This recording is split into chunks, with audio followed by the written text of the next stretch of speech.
I have a question then. Yeah. I've experienced that, and I've been living in that flow and that fun, and I feel like I'm going back to how it was when I was a kid. I figured out things worked out because I was just having fun. And it's so simple. I kept hearing you say it for about 7 years, and I thought, that's silly. And then I actually heard what you said, and I thought, this is it. This is fun. The words don't teach. It's only life experience. But when you hook up with some words that are vibrationally equivalent to the life experience that you've had, and you're able to then start noticing the consistency. So when you get hold of this notion of satisfying thoughts open doors and unsatisfying thoughts open doors to more unsatisfying things. In other words, all thoughts open doors. It's just, what are the doors opening to? More pleasure, more pain. More sense of well-being, less sense of well-being. More feeling of worthiness, more feeling of unworthiness. Because law of attraction opens doors. It's just, what are you under the influence of? Okay, here's what I want to know. I've been allowing more in, and just right now I can feel more as well. I feel like my mechanism, this body, when I feel sources, I'll use the word love. I don't know what other word to use. No better word, okay. Except that twists some people's brain into a knot. Because, Yes. because they've only heard the word love when the opposite of it was being offered. Don't you know I love you? Okay. When I've tuned in to that love, that vibration, I've dropped to my knees. It's been after times where I'm asking for something, and I just finally give up. And then But you're not giving up desire. You're giving up resistance. That's the difference. That's the difference. How can I refine this mechanism to accept that? Because even right now, I feel... Little by little by little by little. Just a little bit at a time. By one satisfying thought at a time. It doesn't take very long. It's like the analogy of the hills at San Francisco, and there's a car parked at the top of one of those big hills, and you decide, just for self-understanding, that you're going to release the parking brake and put it out of gear, and you're going to just nudge it a little bit from behind and see what happens. You know what's going to happen. It's going to go in the bay because gravity and inertia are going to carry it right down there. But just for fun, you decide to try it anyway. So you nudge it a little bit and it starts rolling. Then you realize, wait a minute, I've changed my mind. You get out in front of it with your body and you just stop it because there's no momentum. So it just bumps up against you and it stops. But you wouldn't want to be at the bottom of the hill trying to stop that. And so that's why satisfaction, it's a soft word. Am I satisfied or not? And if you begin noticing how often you are satisfied. The other day Esther was on an airplane and she was feeling satisfied for no good reason, just because she was satisfied. Well, she was in first class, that's a reason, and had a nice wide seat, and she's feeling satisfied. So she was sitting there and she was thinking to herself how satisfying it was. She has a neck pillow that she really enjoys, and she knows how to position her body in the seat that's really comfortable and get her legs put in just the position where she's so comfortable. And she was just sort of snuggling in, and she thought, I might like my blanket. So she took the blanket that Delta had provided and took it out of its wrapper and put it up over her, and then she snuggled in again, and she thought, there, now that's perfect. And then she thought, well, maybe I'd like my sunglasses too. So she put her sunglasses on and pulled her pillow and snuggled under her blanket. She thought, oh, I am so satisfied. And then a flight attendant came to her and handed her a bottle of water that he had heated in the microwave. And he said, this might make you more comfortable. You might like this. And Esther thought for a moment, did I look old and feeble? And then she thought, no, he didn't come to fix something that was broken. He got caught up in the flow of my satisfaction. Has anybody ever offered you a hot bottle of water on an airplane ever? Really?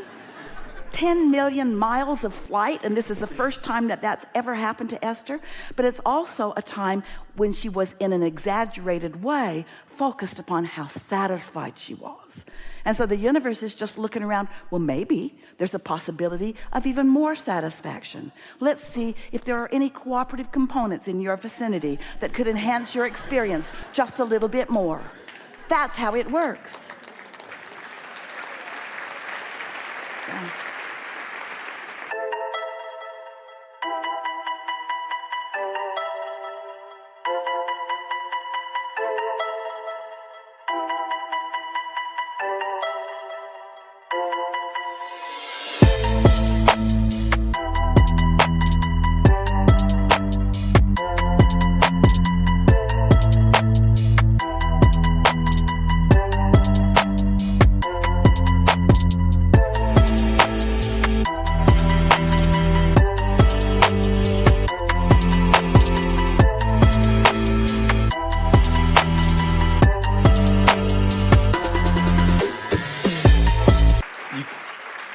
that process, you can really seem like an oddball to others. Yeah, don't tell them.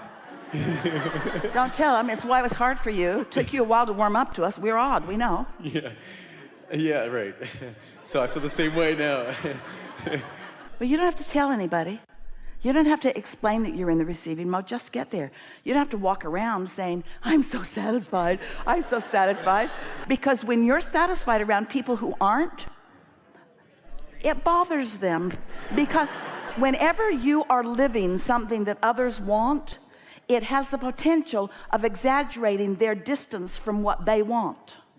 So that's why you want to be oblivious to them. And you know what holds you back so often, dear hearts?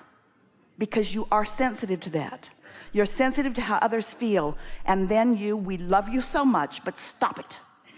You deliberately lower your own vibration in order to resonate with their dysfunction. But you can't get sick enough to help a sick person get well, and you can't get poor enough to help a poor person become prosperous, and you can't get dissatisfied enough to help a dissatisfied person become satisfied. You teach through the clarity of your example, and when you practice this alignment so that it radiates from you, that's how you uplift the world. Yeah.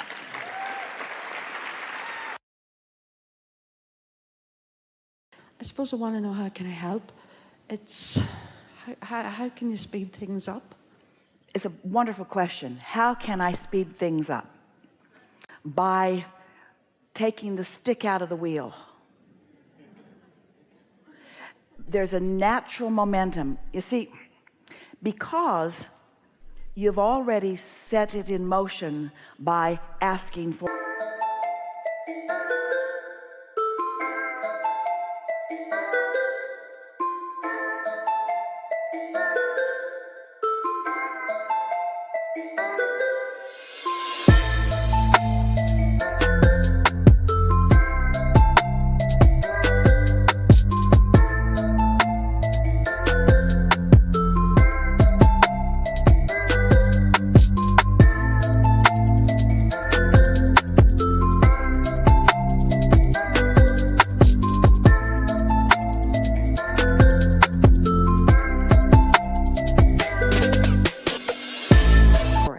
and because your inner being has hold of it and law of attraction is gathering the cooperative components, there is a natural momentum that is already underway.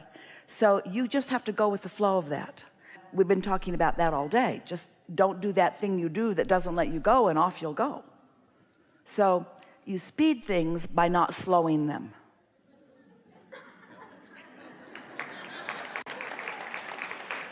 And you speed things with satisfaction, you slow things with dissatisfaction. Or, let's be really accurate, you speed what you want with satisfaction, you speed what you don't want with dissatisfaction. So when you want it, but I want it, but. So if a train's going fast that way, you've got two engines on the train, and one's pulling that way and one's pulling that way. Where are you going? Nowhere. So just stop doing that and off you'll go. Makes perfect sense, doesn't it? And you might say easier said than done, but not really, not now. You heard enough today to know what to do. Yes? Satisfied? Very. Barely? Yes. You have something more you want to say? Yeah, I don't know how to get the words out. I made a decision a long time ago. So I don't know how to get the words out. So at least say something that takes you, but I think now might be a good time to do it. And I think if I focus, I can get the words out. And I do clearly know what I want to talk about. And this is a really comfortable environment to do it in. And so here are the words. Yeah. I feel super safe in this environment, and I made the decision long ago that I wanted to be part of the solution, and I see the needs that are out there. May we say something to you? Do you know that even the people who are creating the problem are part of the solution?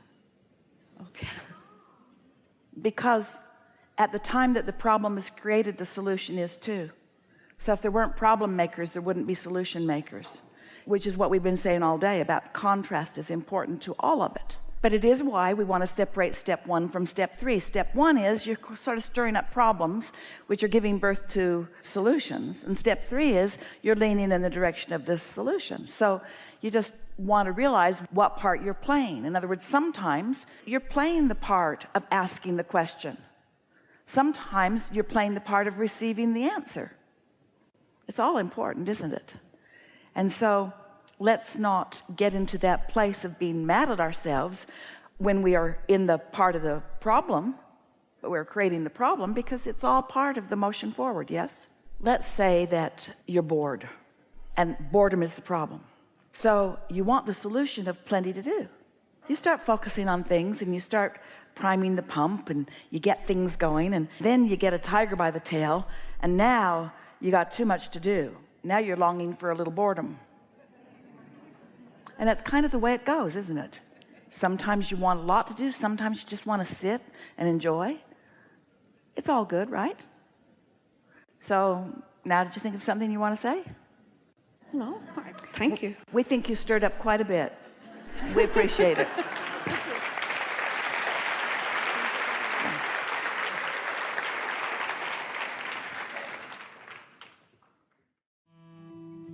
Don't forget to leave a positive message and subscribe.